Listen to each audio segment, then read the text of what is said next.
Today I'm going to show you how to play the game Fastest Folder. You're going to need some laundry and a timer. Okay, there's my laundry basket set up over there. And here's my timer set for 1 minute.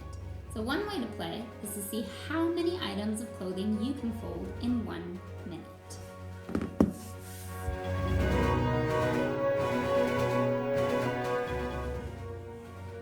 Well, in 1 minute, I managed to fold 1, 2, 3, 4 shirts.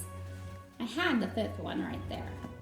Now, another way that you can play the game is to set out about 10 items, and then you're going to use the timer just to see how long it takes you to fold 10 items. Ready? Go!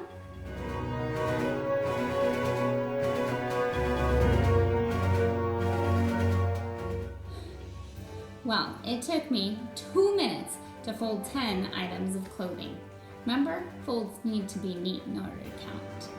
So have fun with the Fast Folder.